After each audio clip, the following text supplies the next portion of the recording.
1988 में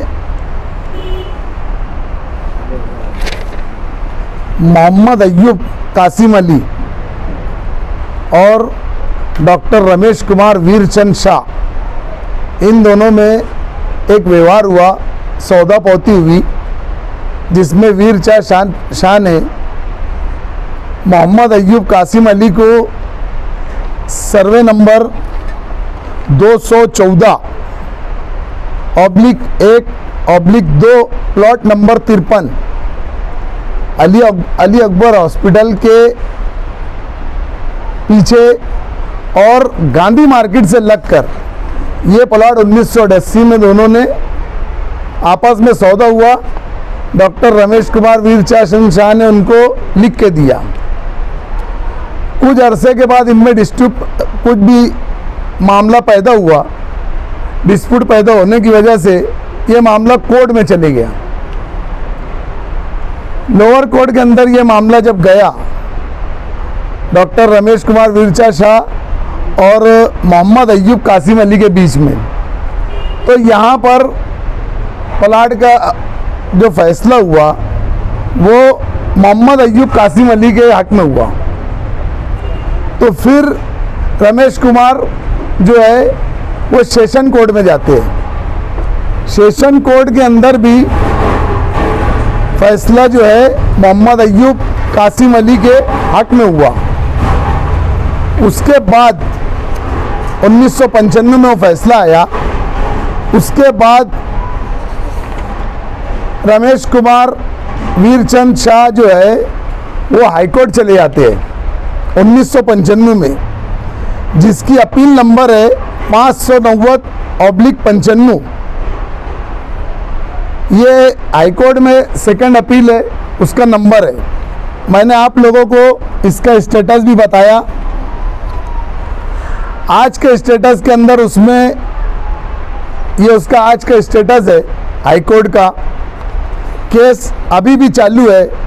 उसमें जो कि रमेश कुमार वीरचंद शाह और शरद कुमार वीरचंद शाह, सिद्धार्थ कुमार रमेश कुमार शाह, ऐसे रमेश कुमार वीरचंद शाह, इनके अगेंस्ट में मोहम्मद अय्यूब कासिम अली जो जिनका इंतकाल हो गया, इनके वारस है मोहम्मद यूसुफ मोहम्मद अय्यूब, शाहिदा मोहम्मद अय्यूब, अनवरी मोहम्मद अय्यूब, आयशा मोहम्मद अय्यूब, अरफात अंजुम मोहम्मद यूसुफ, नवेद अंजुम मोहम्मद यूसुफ, सिद्रा मोहम्मद यूसुफ, नज़ीर अहमद बुद्दू, अब्दुल रहमान मोहम्मद यूसुफ। मेरा आज प्रेस कॉन्फ्रेंस देने का मतलब ये है कि ये केस लोअर कोर्ट मालेगांव से शुरू हुआ, सेशन कोर्ट में गया, सेशन कोर्ट से ये केस हाई कोर्ट के अंदर गया। हाई कोर्ट में ये केस अभी चल रहा है, इसके ऊपर कोई फैसला नहीं आया है, जबकि 2 फैसला मोहम्मद अय्यूब के हक में आ चुका है। लेकिन हाई कोर्ट में ये केस जाने की वजह से केस अभी पेंडिंग है, जिसकी लास्ट तारीख थी 27/6/2022 हाई कोर्ट की। अब मेरी मालूमात में ऐसा है कि जो ज़मीन का मैटर हो वो अगर कोर्ट मैटर हो जाता है, उसके अंदर डिस्पेंडेंसी दाखिल हो जाती है, तो उस केस के उतारे को लॉक कर दिया जाता है, बंद कर दिया जाता है। तो ये मैटर हाईकोर्ट में है, उतारा बंद है। बंद होने के बाद इस पे कोई यहाँ तक कि हम वो पुराना उतारा नहीं निकाल सकते, उतारा भी नहीं ले सकते। लेकिन ये उतारा बंद होने के बाद यहाँ 2 फरीक लड़ रहे, इन लोगों को उसकी खबर भी नहीं है। और इसके अंदर दाखिल होते आसिफ शेख रशीद साहब के सबसे छोटे चाचा शेख अकील, जिन्होंने बड़ी होशियारी से और रजिस्ट्रार डिपार्टमेंट की मदद से, क्योंकि जब उतारा बंद है तो ये उतारा के ऊपर खरीदी हुई कैसे, जो मामला हाईकोर्ट के अंदर है, तो उसकी खरीदी हुई कैसे, सबसे बड़ा ये सवाल पैदा होता।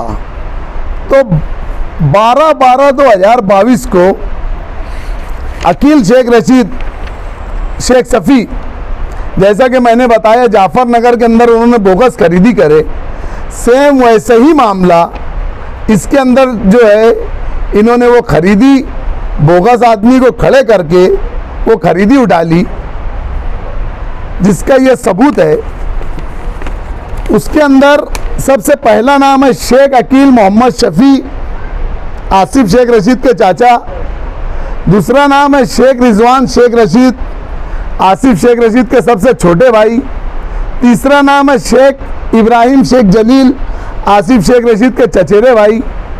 चौथा नाम है शेख इस्माइल शेख अकील, ये अकील शेख सफ़ी के लड़के हैं।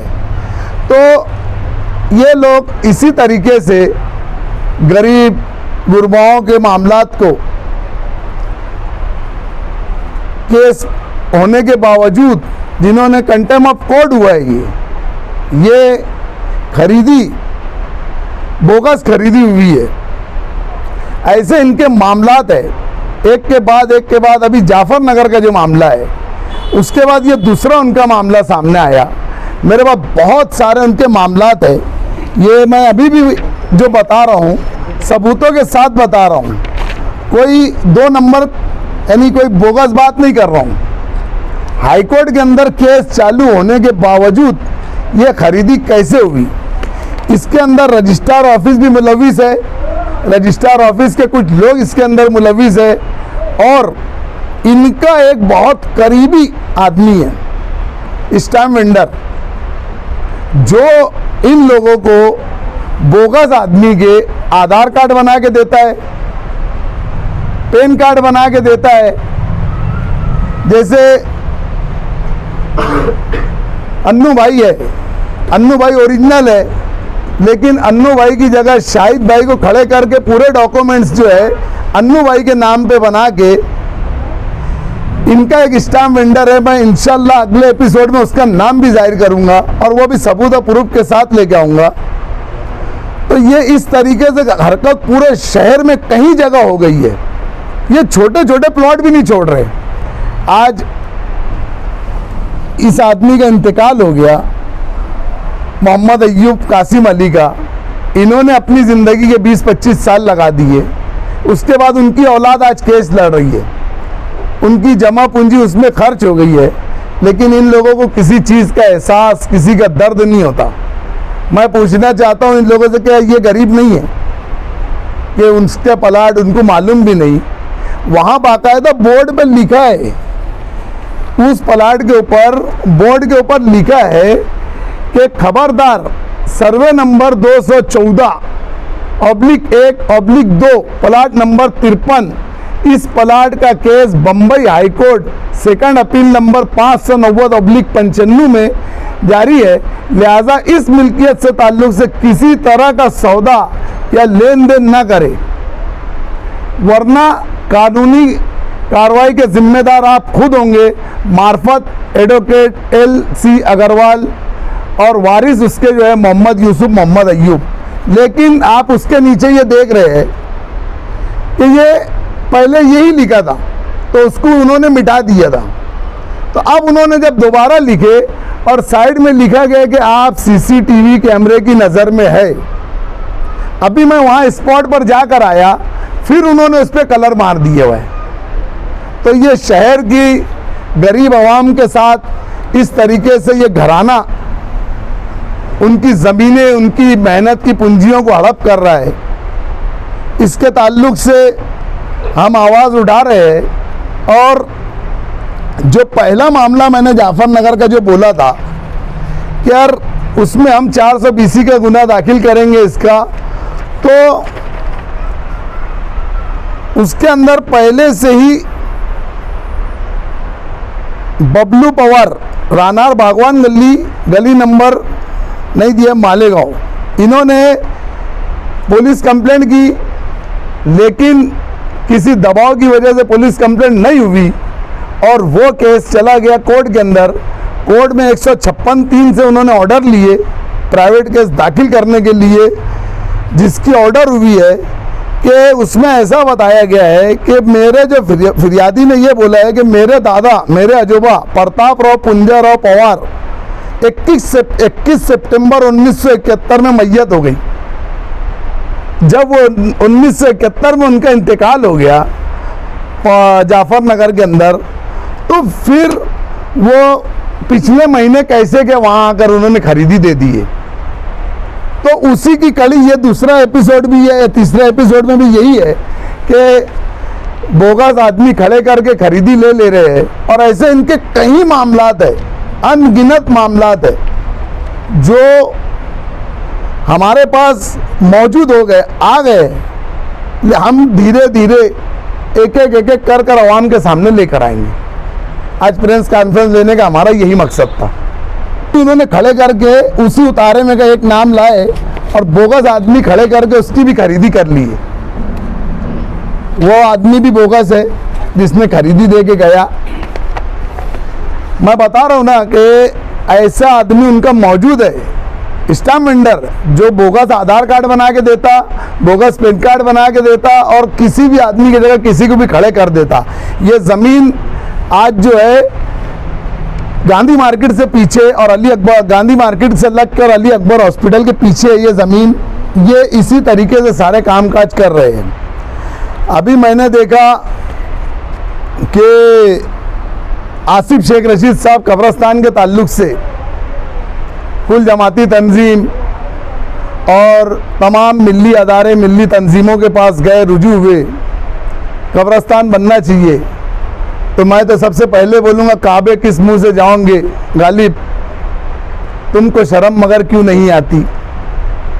ये लगाए भी दिदिया बुझाए भी दिदिया वाला काम करके, इससे पहले भी ईदगाह का मामला आया, सब उठे, उलमाए कराम उठे, तो ये जमीयत में पहुँच कर बोल देते हैं जाने दो, वो जो ठहराव हुआ उसको जाने दो, मैं तुमको बैक डेट में दूसरा ठहराव करके दे देता हूँ। जमीयत को दिलासा दे के खामोश कर दिया गया। उसके बाद अभी ये फिर उनको गुमराह कर रहे हैं। तो मैं आसिफ शेख रशीद को ये बोलता हूँ, पहले तो 3 एकड़ थी, अब वो बढ़ते जा रही है, वो ज़मीन बढ़ते जा रही है। तो मैं आसिफ शेख रशीद को यहाँ से बोलता हूँ कि भैया आप बहुत बुद्धिमान हो, ज़रा और अच्छी से स्टडी कर लो। और तुमने जिस तरीके से छाले बता के गैर सियासी अपनी वोट हासिल करे, गैर सियासी प्रोग्राम फेस्टिवल का लगाए और अपनी तकरीरें और अपने ताल्लुक से सवालात करवाए, ये गैर सियासी का ढिंडोरा पीट के जो अभी उलमाए कराम के पास गए, उन लोगों को भी ये दिशा भूल करने के लिए गए। अब इन पे मुसीबत आ रही है तो ये शहर के जिम्मेदारान के पास दौड़ रहे हैं। तो मैं इनसे ये कहूँगा कि आप अच्छी तरीके से आसिफ शेख रशीद उसके अंदर पूरी मालूमात सब ले लो, क्योंकि अगर वो बोलेंगे ना, मेरे पास चौथा एपिसोड तो दूसरा है, लेकिन अगर वो बोलते हैं तो फिर मैं चौथा एपिसोड जो है सिर्फ कब्रस्तान के नाम पर, और उसमें इन्होंने क्या काले जाले करे, इन्होंने उस कब्रस्तान की ज़मीन को लेकर, मैं तो अब मेरा तो कोई संबंध नहीं था, लेकिन कब्रस्तान का इशू होने के बाद जब मैंने उसके पेपर छानना शुरू किया तो उस पेपरों के अंदर मेरे हाथ में ऐसी चीज़ लगी है ना कि इनके पूरे मामला वहाँ आवाम के सामने लेके आऊँगा। तो मेरी अपील है तब अपने कुल जमाती तंजीम से, मिली अदारों से, मिली तंजीमों से कि आप बिल्कुल उस कब्रस्तान की हिमायत में आगे आइए और हमें भी बुलाइए और आसिफ शेख रशीद को भी बोलिए कि आप जाफर नगर का भी मसला हल कर रही है। जाफर नगर के उलमा, हमारे उलमा काउंसिल से ये गुजारिश है कि ये पहले उनसे ये बोले कि जाफर नगर का मामला भी तुमको हल करना है, जो कि तुमने बोगस खरीदी ले ली है। तो वहाँ कब्रस्तान बनना चाहिए, बिल्कुल बनना चाहिए हर हाल में, जिस तरीके से भी। अब ये पहले ही बोल दे रहे कि 2000 रुपये स्क्वायर फीट की ज़मीन है, उसको 200 रुपये में देंगे। यानी ये तो जमीन मालक को हमवार कर रहे कि डरा रहे। 2000 स्क्वायर फीट की ज़मीन 200 रुपये में लेंगे, ये कम से कम इन्होंने यहाँ सियासत नहीं करना चाहिए। मेरा इतना ही बोलना रहेगा उस मामले में कि ये वहाँ भी बहुत ज़्यादा सियासत कर रहे हैं, लेकिन इन्होंने और अच्छी से, मैं अगले एपिसोड तक का टाइम दे रहा हूँ उनको कि उन्होंने और अच्छी से तो वो कर लेना, पेपर छान लेना, कब्रस्तान कर लेना। तो अब कब्रस्तान पे ही मैं बैठने वाला है अगली बार। वो कब्रस्तान अभी तक क्यों नहीं लिया गया, कैसे हुआ, क्या हुआ, उसके पूरे मामला अगली टाइम इंशाअल्लाह मैं पेपर के साथ बैठूंगा। बस नई बात थी।